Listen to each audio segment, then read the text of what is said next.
So what's good, YouTube? It's your boy Legendary EA, and in this video, it's my quick little reaction video to game number 5 of the Lakers versus the Rockets and just the entire aftermath of the entire situation. So currently the score is 106-82 with about 7 minutes left, and I think we know exactly how this is going to be ending. I'm a Rockets fan, and I could say from the jump, we sucked. Like, that's the best way to actually put this. I mean, unless the Rockets go on a miracle run, this game is over, and I really don't have to really watch the end of it. I mean, James Harden today wasn't terrible. Right now, he has 30 points, 5 assists on 12 of 18 shooting, but he also has 5 turnovers, and I still cannot get over that game 4 abysmal game where he went 2 of 11. Looking at this Rockets team, I mean, the Lakers were the favorites to win, but I expected us to at least put up a fight, but not really go out like this. A gentleman's sweep. I at least expected us to like take the L in 6, but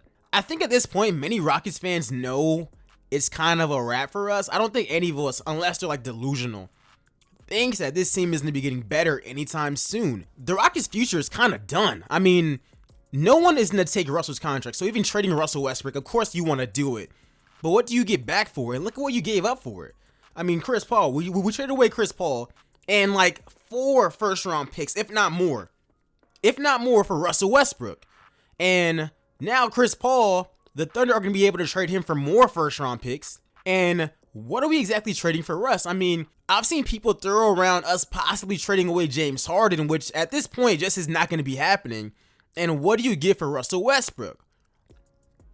And which team wants Russell Westbrook? I mean, the only team that I can think of, and it's not that Russ is a bad player. Like, I don't want to diss him, but a point guard that can't hit an open jump shot, a wide open 3, and he's not like 7 feet tall. He's like 6'2", 6'3". So I'm not really sure about the future of the Houston Rockets, but I could definitely say that this series right here, it really exposed a lot of Houston's flaws, and it's not for the reasons that people said. The Lakers went small ball, and they just exposed them. I mean, like there's really no explanation for it right there. The Lakers brought up their own specialty lineup, and they ran us off the court, and they clamped James Harden. I mean, they got James Harden figured out to a T, and they shut him down, and they shut down all of his teammates. I mean, granted, Daniel House was an important factor, but he definitely was not, like, losing him wasn't going to kill us. Yeah, he was really important.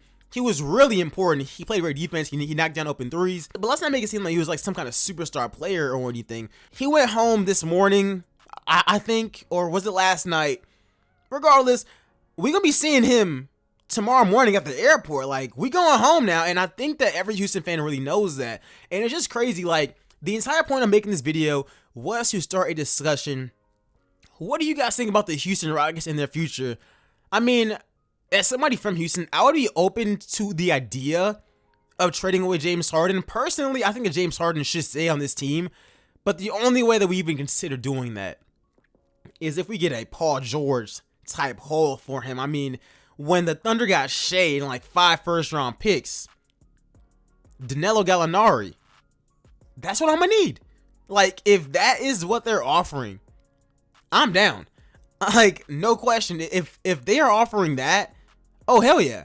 If they are gonna be offering Shea, Gallinari, and 5 first-round picks, oh, that's a deal then. And the thing is, once again, who can offer something like that? I mean, the only team that really comes to mind is, once again, the New York Knicks. Like, if the Knicks wanted to like throw us Mitch Robinson, RJ, and like give us like like 6 of the future first-round picks, that's gonna be a deal. That's not gonna be the offer that we actually get. But anyways, guys, this was a reaction to the entire series, man.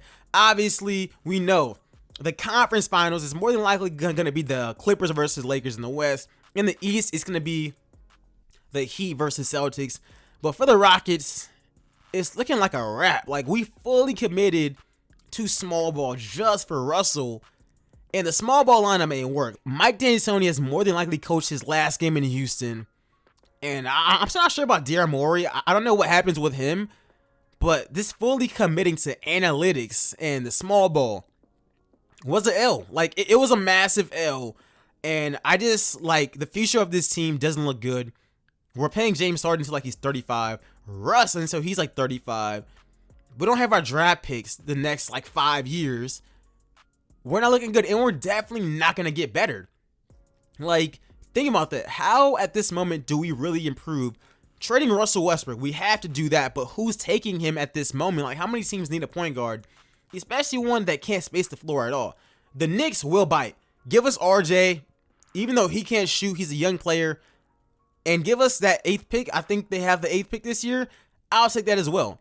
But just looking at the Rockets' future, this shows why advanced analytics and these guys who build teams off of stats and analytics, sometimes it's as simple as who fits together well. I mean, we all know that Chris Paul fit better than Russ, but Chris got hurt.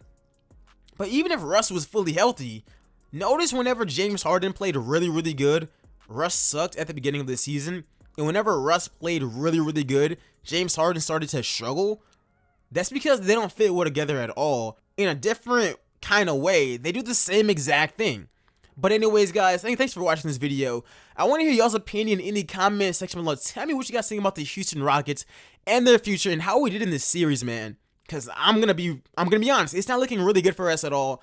But other than that, make sure you go ahead and drop a like on this video. I dropped a Rockets rebuild earlier today, and I'll see you guys in the next one. I'm out. Peace, y'all.